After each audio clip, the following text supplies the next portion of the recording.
اعوذ باللہ من الشیطان الرجیم بسم اللہ الرحمن الرحیم۔ اللہ تبارک و تعالیٰ کے نام سے شروع جو بڑا مہربان اور نہایت رحم کرنے والا ہے۔ پوری دنیا پر حکومت کرنے والا ایک ایسا بدبخت بادشاہ جس کو اللہ تبارک و تعالیٰ نے ایک لنگڑے مچھر کے ہاتھوں قتل کروا دیا۔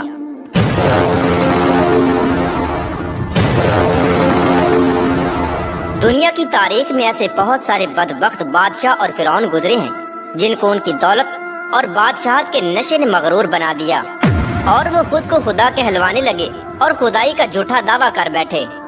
اور پھر اللہ تبارک و تعالیٰ نے جو اس کائنات کا حقیقی مالک ہے اور جو وحدہ لا شریک ہے، اس نے ان جھوٹے خدائی کے دعوے داروں کو دنیا کے لیے عبرت کا نشان بنایا۔ ان کو ایسی عبرتناک موت دی جس کا کوئی تصور بھی نہیں کر سکتا، اور ان جھوٹے خداؤں کو صفحہ ہستی سے مٹا دیا۔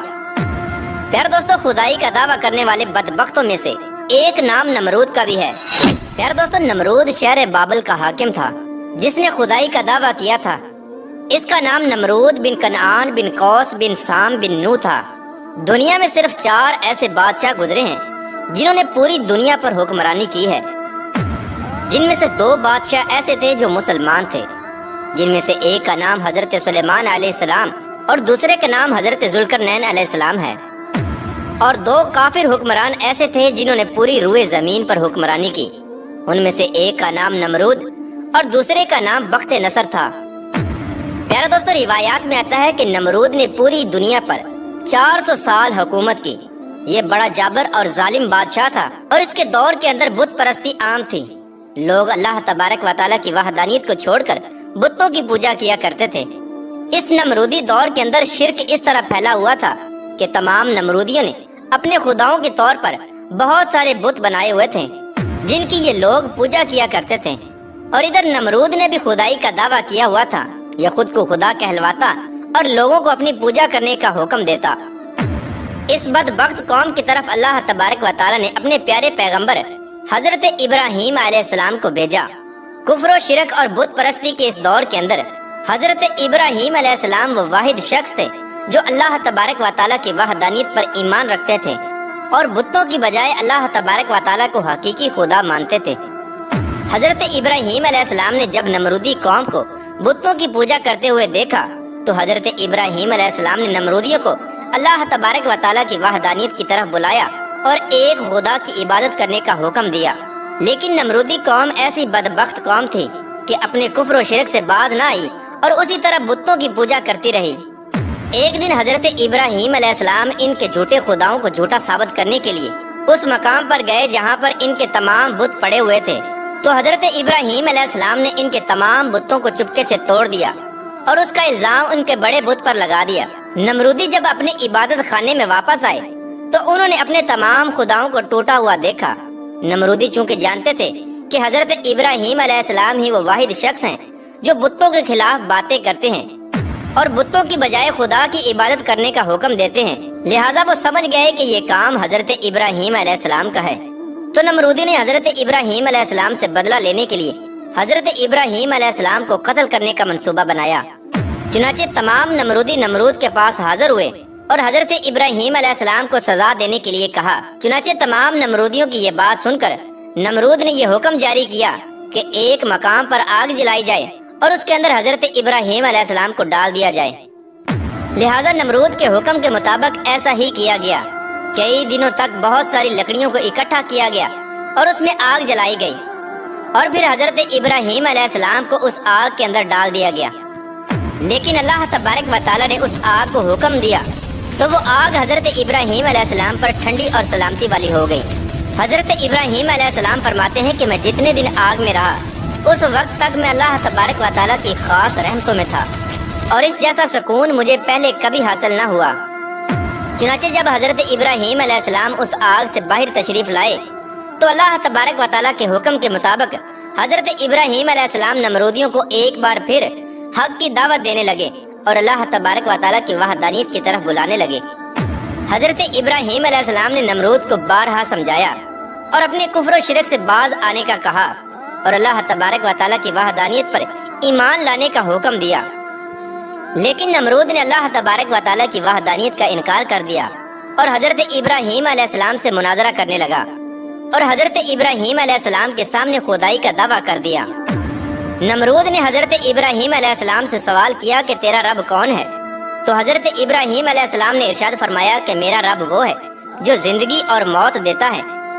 اس پر نمرود تکبر سے مسکرایا اور کہنے لگا کہ یہ تو میں بھی کر سکتا ہوں۔ چنانچہ نمرود نے 2 قیدیوں کو بلایا جن کو سزائے موت ہو چکی تھی۔ ان میں سے ایک قیدی کو نمرود نے آزاد کر دیا اور ایک کو پھانسی لگا دیا۔ اور اس طرح نمرود حضرت ابراہیم علیہ السلام سے کہنے لگا کہ دیکھو، ایک کو میں نے زندگی دے دی اور ایک کو میں نے موت دے دی۔ اس طرح نمرود حضرت ابراہیم علیہ السلام کے سامنے اپنی باطل دلیلیں پیش کرنے لگا اور یہ دعویٰ کرنے لگا کہ حقیقی خدا میں ہوں، بتا تیرا خدا کون ہے؟ تو اس وقت حضرت ابراہیم علیہ السلام نے اس بدبخت نمرود کی عقل کے مطابق کہا کہ میرا رب وہ ہے جو سورج کو مشرق سے طلوع کرتا ہے اور مغرب میں غروب کرتا ہے۔ اگر تو سچا خدا ہے تو سورج کو مغرب سے طلوع کر کے دکھا۔ چنانچہ حضرت ابراہیم علیہ السلام کی یہ بات سن کر نمرود کا رنگ اڑ گیا اور وہ لاجواب ہو گیا، اور اس طرح نمرود پوری قوم کے آگے ذلیل اور رسوا ہو گیا۔ اس کے بعد بھی حضرت ابراہیم علیہ السلام نے نمرود کو کئی بار اللہ تبارک و تعالیٰ کی وحدانیت کی طرف بلایا، لیکن نمرود اپنی سرکشی سے باز نہ آیا اور اسی طرح اپنے کفر و شرک پر ڈٹا رہا۔ چنانچہ حضرت ابراہیم علیہ السلام کی بار بار دعوت حق دینے سے نمرود تنگ آ گیا، اور بالآخر تنگ آ کر نمرود حضرت ابراہیم علیہ السلام سے کہنے لگا کہ اگر تیرا خدا سچا ہے تو اس کو بول کے اپنی فوج بھیجے اور میرے ساتھ جنگ کرے۔ چنانچہ جیسے ہی نمرود بدبخت نے یہ بکواس کی تو حضرت جبرائیل علیہ السلام فوراً حضرت ابراہیم علیہ السلام کی بارگاہ میں پیش ہوئے اور حضرت ابراہیم علیہ السلام سے کہنے لگے کہ اللہ تبارک و تعالیٰ کا لشکر جنگ کے لیے تیار ہے۔ حضرت جبرائیل علیہ السلام کا یہ پیغام سن کر حضرت ابراہیم علیہ السلام نے نمرود سے کہا کہ اللہ تبارک و تعالیٰ کا لشکر جنگ کے لیے تیار ہے۔ حضرت ابراہیم علیہ السلام کی یہ بات سن کر نمرود کہنے لگا کہ مجھے 3 دن کی مہلت دی جائے۔ چنانچہ نمرود کو 3 دن کی مہلت دے دی گئی۔